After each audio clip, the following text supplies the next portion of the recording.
This wedding was an assignment for my Religion 2 class in Catholic school. This one's wife.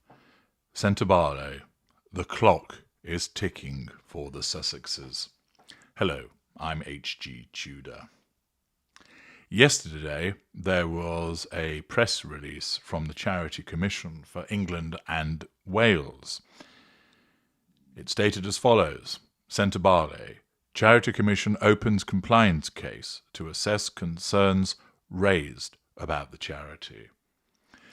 The regulator for charities in England and Wales has opened a regulatory compliance case to examine concerns raised about the charity, Sentebale.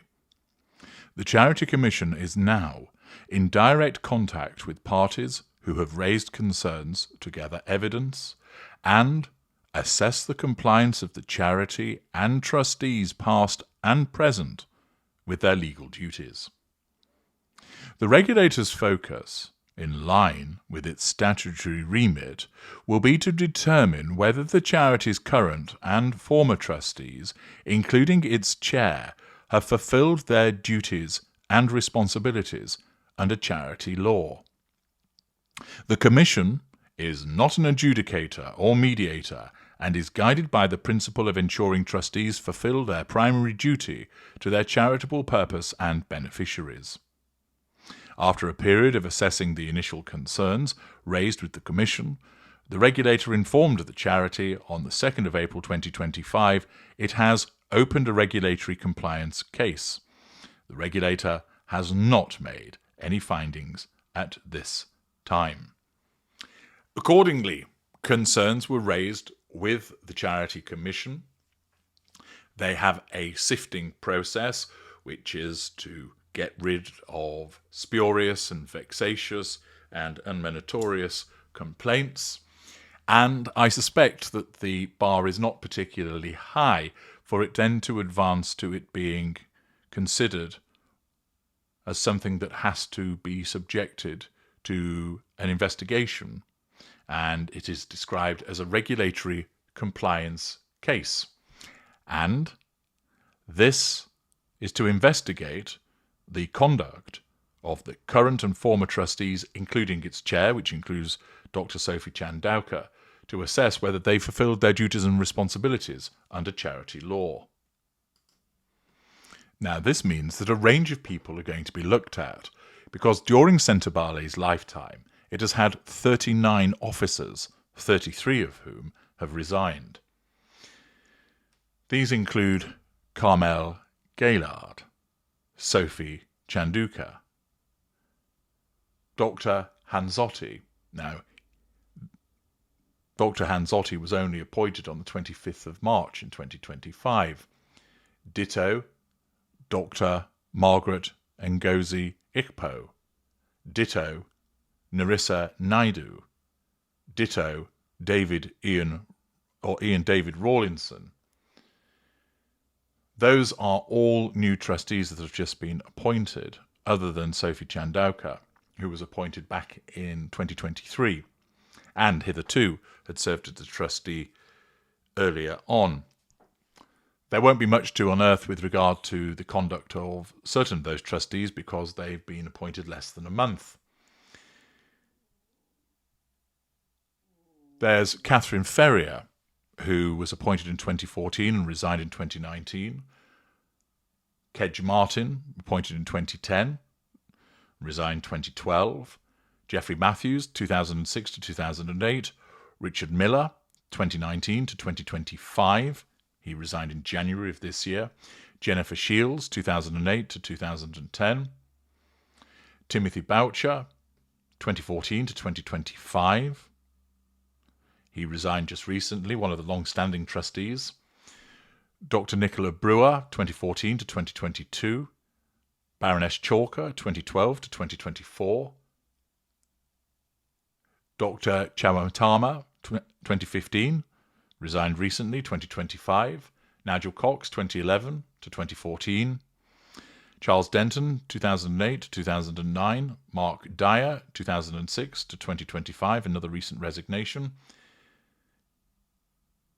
Jane Gardier, 2008 to 2011, Philip Green, 2011 to 2018, Christopher Hanvey, 2008 to 2010, Larry Hurst, 2011 to 2012, Johnny Hornby, 2011 to 2023, Audrey Kosinditsi, 2022, 24th of March 25, recent resignation, Kansili Kwemyama, 2013 to 2015, Dr. Leratoli, who we've heard about before, 2022, another recent resignation, 24th of March 2025, Anthony Lowther Pinkington, 2006 to 2009, Jamie Lowther Pinkington, 2011 to 2013, James Marshall, 2020, recent resignation, 2025, Jeffrey Matthews, 2006 to 2009, Alberto Piedra, 2011 to 2013, Peter Piot, 2019 to 2021, Matthias Schmal, 2006 to 2009,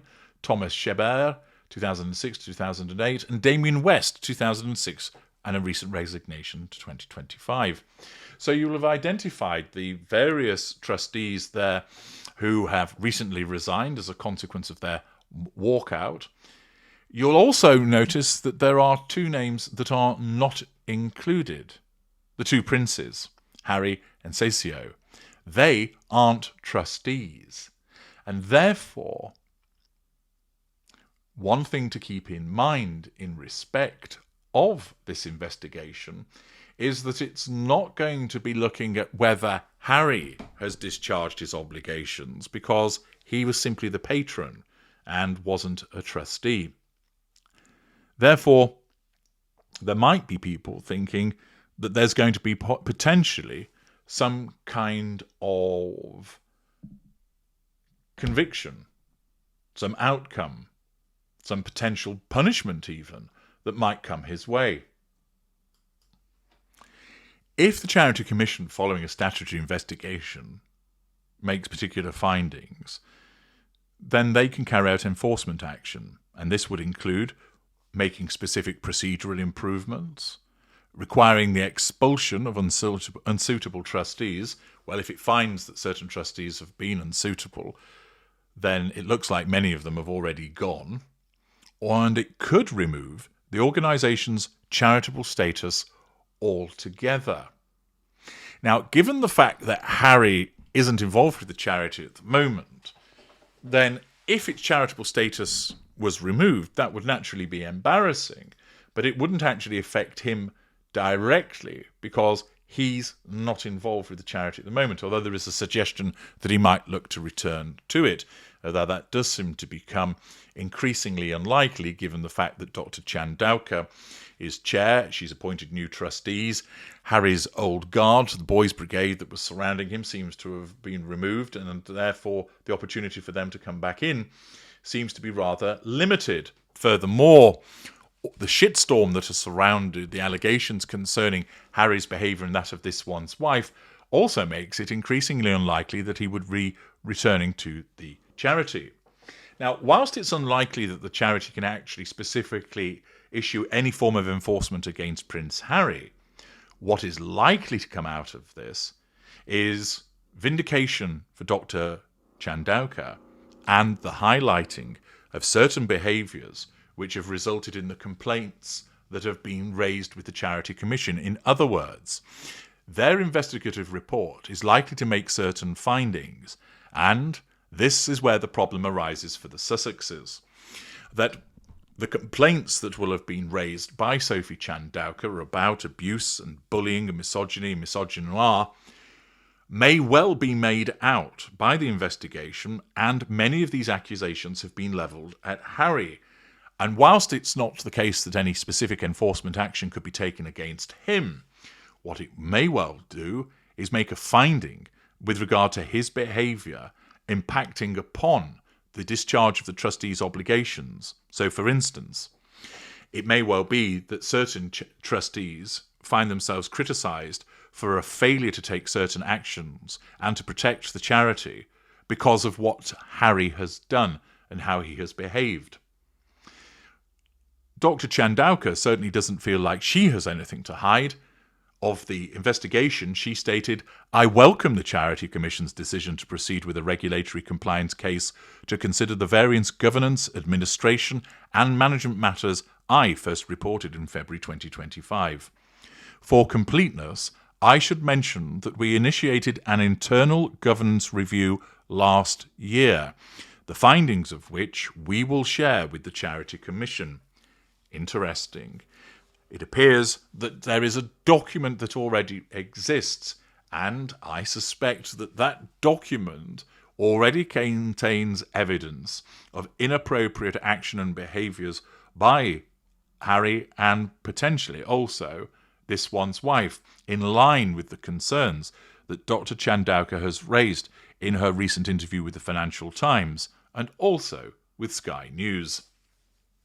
Might it be that Harry has already been given sight of this document, and so have the other trustees, and that is what prompted the mass resignation, that they decided that they would jump before they were pushed, either by pressure within the organisation or as a consequence of expulsions by the Charity Commission? It's potentially the case. Otherwise, if you wanted to protect the charity from the so-called dictatorial behaviours of Dr. Chandauka, why not stay and make a stand? Why not remain? Why not get rid of her? They attempted to do so. She obtained an injunction. And, having failed, it would appear, therefore, that they decide rather than stick around and try and fight for the charity, which is supposedly so close to Harry's heart that he feels like he's lost a finger, they all decided to clear off. Might that just be indicative of the fact that there is evidence which is detrimental to their position and they've jumped before they're pushed? Well, we will find out. Dr. Chandauka also states, "We hope that together these actions will give the general public, our colleagues, partners, supporters, donors and the communities we serve, comfort that Sentebale and its new Board of Trustees are acting appropriately to demonstrate and ensure good governance and a healthy culture for Sentebale to thrive. In the meantime, our exceptional executive team and operational staff remain focused on the day-to-day operations of the charity, ensuring continuity in our work and mission delivery. We appreciate the patience, understanding and tremendous support we have received from our existing and prospective partners and supporters, and look forward to continuing to work together with you as we recalibrate for an ambitious future." Well, that doesn't seem to be the words of somebody who's particularly concerned about the investigation. Indeed, she has prompted it. And unless she's supremely confident as a consequence of being blind to what she's done, it seems more likely that she knows that there's not going to be any finding made against her, and instead, quite possibly based upon the contents of the internal governance review, that the Charity Commission is more likely to provide a finding which validates her and enables her to be vindicated with regard to her accusations against the Board of Trustees and also Prince Harry. Such confidence stated in that statement, and also the fact that the Charity Commission have moved to a regulatory compliance case, means that the clock is ticking, that there is the very real likelihood of a finding which Dr. Chandauka will undoubtedly make public, and I understand that the Charity Commission would also make public, which could reveal information about Harry's behaviour and that of the trustees which they would rather not be aired. This is not good news for the Sussexes. It naturally paints them in a bad light. It goes against their supposed philanthropic and charitable stances that they have adopted. It damages their brand further. And therefore, whilst there's no timescale that's been given for the provision of this report, it would appear that the clock is very much ticking for the Sussexes, and that another bomb is going to go off, which will expose the behaviours of the gruesome twosome in a way which is neither flattering or constructive to them. I'm H.G. Tudor. Thank you for listening.